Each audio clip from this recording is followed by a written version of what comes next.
اشرۂ رحمت للعالمین جشن میلاد مصطفیٰ حضرت محمد صلی اللہ علیہ وآلہ وسلم کے موقع پر اسکولوں اور مدرسے کے طلباء و طالبات کے لیے تقاریر کے سلسلے میں دوسری تقریر پیش خدمت ہے۔ تقریر کا عنوان ہے حضور صلی اللہ علیہ وآلہ وسلم کی ولادت باسعادت کا بیان۔ صدر ذی وقار، محترم سامعین، السلام علیکم۔ میری تقریر کا عنوان ہے رسول امین خاتم المرسلین حضرت محمد صلی اللہ علیہ وآلہ وسلم کی ولادت باسعادت۔ ربیع الاول کا مہینہ تھا۔ صبح صادق کی ضیاء بار سہانی رات کی بھیانک سیاہی چھٹ رہی تھی اور دن کا اجالا پھیلنے لگا تھا جب مکہ کے سردار حضرت عبد المطلب کی 14 سال بیوہ بہو کے حسرت و یاس کی تاریکیوں میں ڈوبے ہوئے سادہ سے مکان میں ازلی سعادتوں اور ابدی مسرتوں کا نور چمکا۔ ایسا مولود معصود پیدا ہوا جس کے من موہنے مکھڑے نے صرف اپنی غمزدہ ماں کو ہی سچی خوشیوں سے مسرور نہیں کیا بلکہ ہر درد کے مارے کے لبوں پر مسکراہٹیں کھیلنے لگی۔ اس نورانی پیکر کے جلوہ فرمانے سے صرف حضرت عبداللہ کا قلبہ احزان جگمگانے نہیں لگا بلکہ جہاں کہیں بھی مایوسیوں اور حرمان نصیبوں نے اپنے پنجے گاڑ رکھے تھے وہاں امید کی کرنیں روشنی پھیلانے لگیں اور ٹوٹے دلوں کو بہلانے لگیں۔ صرف جزیرہ عرب کا بخت خفتہ ہی بیدار نہیں ہوا بلکہ انسانیت جو صدیوں سے ہوا و ہوس کی جنزیروں میں جکڑی ہوئی تھی اور ظلم و ستم کے آہنی شکنجوں میں کسی ہوئی کراہ رہی تھی، اس کو ہر قسم کی ذہنی، معاشی اور سیاسی غلامی سے رہائی کا مصدع جاں فضا ملا۔ فقط مکہ و حجاز کے خدا فراموش باشندے خدا شناس اور خود شناس نہیں بنے بلکہ عرب و عجم کے ہر مکین کے لیے میخانہ معرفت کے دروازے کھول دیے گئے اور سارے نوع انسانی کو دعوت دی گئی جس کا جی چاہے آگے آئے اور میں طہور سے جتنے جام نوشے جاں کرنے کی ہمت رکھتا ہے اٹھائے اور اپنے لبوں سے لگا لے۔ طیور خوش نوا زمزمائے سنج ہوئے کہ خزاں کی چیرہ دستیوں سے تباہ حال گلشن انسانیت کو سرمدی بہاروں سے آشنا کرنے والا آ گیا ہے۔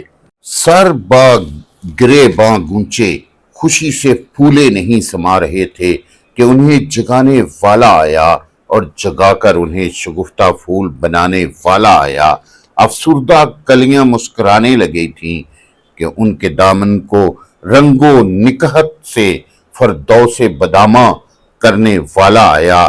علم و آگہی کے سمندروں میں حکمت کے جو آبدار موتی آگوش صدف میں صدیوں سے بے مصرف پڑے تھے ان میں شوق نمود انگڑائیاں لینے لگا۔ آج کی تاریخ وہ تاریخ ہے جس کے انتظار میں پیر کوہن سالے دہر نے کروڑوں برس صرف کر دیے۔ سیارگانے فلک اسی دن کے شوق میں ازل چشم باراہ تھے۔ چرخے کوہن مدت ہائے دراز سے اسی صبح جان نواز کے لیے لیل و نہار کی کروٹیں بدل رہا تھا۔ کارکنان قضاء و قدر کی بزم آرائیاں، عناصر کی جدت ترازیاں، ماہ و خورشید کی فروغ انگیزیاں، ابر و باد کی تر دستیاں، عالم قدس کے انفاس پاک، توحید ابراہیم، جمال یوسف، معجزہ ترازی موسیٰ، جان نوازی مسیح علیہم السلام، سب اسی لیے تھے کہ یہ متاع ہائے گراں اور شہنشاہ کونین صلی اللہ علیہ وآلہ وسلم کے دربار میں کام آئیں گے۔ آج کی صبح وہی صبح جان نواز، وہی سماعت ہمایوں، وہی دور فرق فال ہے۔ ارباب سیر اپنے محدود پیرایہ بیان میں لکھتے ہیں کہ آج کی رات ایوان کسرا کے 14 کنگرے گر گئے، آتش کدائے فارس بجھ گیا، دریائے ساوا خشک ہو گیا، لیکن سچ یہ ہے کہ ایوان کسرا نہیں بلکہ شان عجم، شوکت روم، اوجے چین کے کسر ہائے فلک بوس گر پڑے۔ آتش فارس نہیں بلکہ جہیم شر، آتش کدائے کفر، آذر کدائے گمراہی سرد ہو کر رہ گئے۔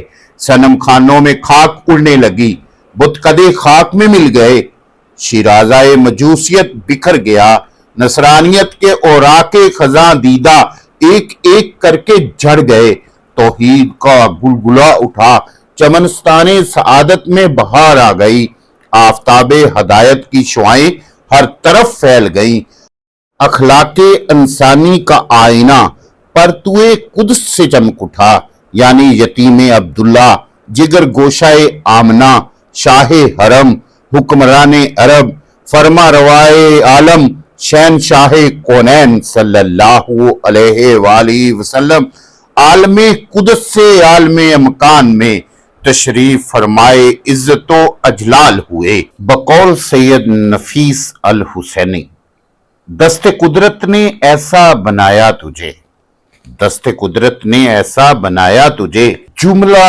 اوصاف سے خود سجایا تجھے، جملہ اوصاف سے خود سجایا تجھے، اے ازل کے ہنسی، اے ابد کے ہنسی، اے ازل کے ہنسی، اے ابد کے ہنسی، تجھ سا کوئی نہیں، تجھ سا کوئی نہیں۔ والسلام۔